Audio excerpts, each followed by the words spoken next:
Кыргызстан и Турция ведут активное взаимодействие. Сотрудничество развивается в сфере экономики, торговли, культуры, налажены контакты между парламентами обеих стран.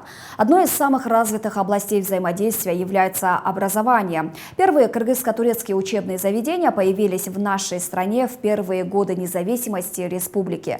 О том, как они работают сейчас, расскажет Екатерина Такамбаева.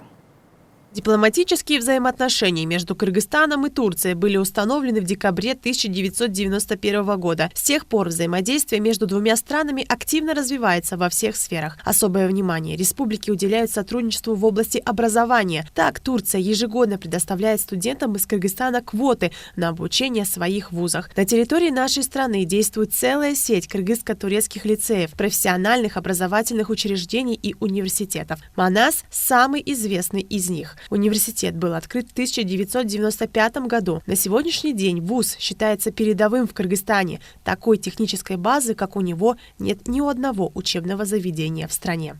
Наш университет старается каждый год выделять деньги на археологические исследования. Кунболот Акматов – директор исторического музея Кыргызско-турецкого университета МАНАС. Вместе со своими студентами он регулярно выезжает на археологические раскопки. По его словам, это уникальная возможность для учащихся изучать историю не только по учебнику, но и прикоснуться к древности. В основном мы работаем в Высококульской котловине, в Нарынской области. И каждый год мы выезжаем на поле вместе со студентами. Это и с одной стороны исследование наше целенаправленное, с другой стороны это практика для студентов исторического отделения. На базе университета действует ветеринарная клиника. Студенты получают здесь бесценный практический опыт. Есть где попрактиковаться и учащимся факультета журналистики.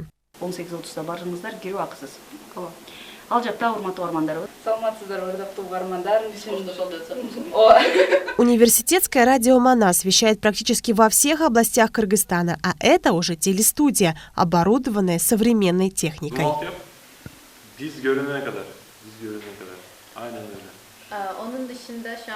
Обучение в университете бесплатное. Здесь учатся студенты из 5 стран мира. Большую часть составляют граждане Кыргызстана. А это значит, что после окончания вуза страна получает высококлассных специалистов, которые работают во благо нее. Ректор университета Сибахатин Балжи считает сотрудничество между Кыргызстаном и Турцией в сфере образования основой успешного взаимодействия между республиками во всех остальных сферах.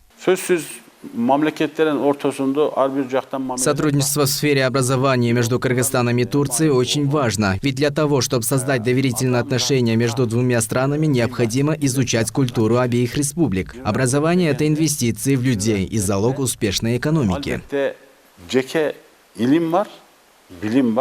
Еще одно кыргызско-турецкое учебное заведение, которое успешно функционирует на территории нашей страны, это женский профессиональный лицей. Учениц здесь обучают 2 специальностям – швейное дело и программирование. Большое внимание уделяется культурному образованию. Детей знакомят как с кыргызскими, так и с турецкими традициями и обычаями. Обучение в лицее бесплатное. Первый год считается подготовительным. Девочек учат турецкому, кыргызскому, русскому и английскому языкам.